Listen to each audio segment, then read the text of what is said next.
Now, before I dive into this mediocre show, I do not watch AEW, but it's very funny to me that once I say something positive about AEW, the WWE fanboys feel defensive. They start getting defensive. They start calling people names, right? They call people marks, but they sound like the marks. They're typing up paragraphs about how AEW sucks and how WWE is so much better.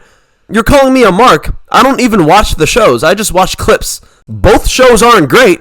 So the tribalism between both of these fan bases are just, it's dumb. It really is. And honestly, if you're more open-minded, if you want to give other wrestling a chance, this is what I did. I was not enjoying WWE, so I'm like, fuck it. I'm gonna watch clips from AEW. I saw Ricochet getting over as a heel. In WWE, he would never. People said he couldn't talk on the mic. He has no charisma. From what I've seen, he looks pretty comfortable on the mic. So, I mean, is that all AEW? No, it's also Ricochet, but WWE did not allow Ricochet to do what he's doing now. And that was my point, right? I'm not saying AEW is a better show. I'm just saying they're giving stars opportunities who are not going to get opportunities in WWE because of the nepotism and the favoritism that is currently happening right now. So to the WWE marks, I'm sorry for calling out the unfairness that is currently going on in the WWE. It's my bad that I actually want to see talent be the reason why someone is getting pushed, not because they're related to a famous wrestler, right? Since that's cleared up, let's dive into the show. Now, if you guys watched any of my other videos, you would know I don't really like any storylines going into WrestleMania right now. None of them really pique my attention. None of them have good storytelling in them, good writing, nothing. None of them really make sense. We're just going along in motions, right? That's what it feels like. It's a soulless build to WrestleMania. Now, I want to quickly start with Drew McIntyre and Damian Priest. At one point, I actually was enjoying the feud, but literally every single week since, there's just been brawl after brawl after brawl. Like, no storytelling. Like, they just basically replay the same vignette of Drew McIntyre basically saying, "You screwed me of this, you screwed me."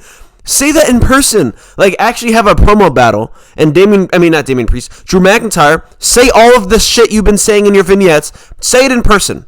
It's going to hit 100 times harder. It's going to feel like it matters more, right, when they're in person saying this stuff. The thing that pisses me off is that it feels like they have stopped writing for this story. It's like, oh yeah, the story's done already. Drew McIntyre got screwed in the past, so that's the story. Like, it's like we cannot build on to that. Like, where is the writing?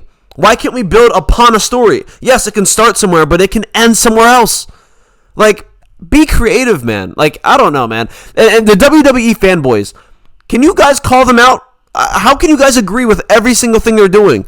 They have trained you to like everything they do. They have trained you to put up with the mediocrity that they put out. It is embarrassing. Let's talk about Laura Valkyria, the Intercontinental Women's Champion. I don't know who the fuck she's feuding with at this point. She had a match against Bayley last week, and now she's teaming up with Bayley this week. So, the story is not storying at all. Yeah, I think that's it. There's really nothing much to talk about Laura Valkyria. I basically said everything else in my other videos about her. Like, she's good in the ring, but she's just cringy. She's not great with her character yet. Like, she's too fresh. She's too new. You know what I mean? Like, and here's the thing that pisses me off too, is that, like, you know how they say, oh, Jey Uso has been here for years. He deserves an opportunity. Like, you know what I mean? All this other stuff. But what about the women? What about the women who've been in this industry for over 10 years? Who are literally doing nothing? But Laura Valkyria can come from NXT and just go right to the top. Tiffany Stratton can just go right to the top. And don't even get me started with Jey Uso and Gunther. One of the most boring build-up to WrestleMania feuds of all time that I've seen in my life. Especially for a world title, guys. This is for a world title. Does it even feel that special? No. The best thing from this feud is Jey Uso botching 3 times. If any other wrestler botched that many times, the amount of support that Jey Uso had, oh, everyone botches like that. No, how come Gunther hasn't botched like that? Gunther hasn't botched. Cody Rhodes hasn't botched like that. And I'm not a fan of Cody, but Cody hasn't botched the way Jey Uso has. So yes, there's levels to this shit, right? Everyone botches, but not to the extent that Jey Uso has botched. And I've seen people say Jey Uso is better than Swerve Strickland and shit like that. Like, it's nonsense, right? And the tribalistic view on, I can only watch WWE, I can't watch AEW. AEW sucks, and I don't even know what it's about. Like, That part, it just really annoys me because, like, I would never agree with that. I would just hear people say AEW sucks, AEW this. I was like, I'm going to give it a chance. I watched some of the clips. It's not a horrible show. It's basically the same. It's not the same as WWE. It's the same shit. It's very similar to WWE. And it goes both ways, right? People who only watch AEW and don't watch WWE, like, that's just dumb too. You know what I mean? But I feel like it's mostly on the other side. It's mostly WWE guys hating on AEW just because of the views it gets or who's in the stands. Like, I could care less. I just want to see the best product. And from what I see right now, storyline-wise, WWE is not great. And you guys will sit there and defend mediocrity, but you guys constantly do that with people like Cody Rhodes and Jey Uso. Like, those are your champions. Like, these guys are mediocre in every way. Every way. So, that's just my stance on the tribalistic view of wrestling. Like, I could give one less of a fuck. They're both different companies that have wrestling in it, right? One's 50 years older than the other. You know what I mean? But let's talk about WWE again. We have Braun Breaker in a fatal four-way with Dominic Mysterio, Finn Balor, and Penta. No storyline available. Honestly, the only storyline is within the Judgment Day. So yeah, Braun Breaker is a side character to Dominic Mysterio, guys. Dominic Mysterio is the main character of the storyline.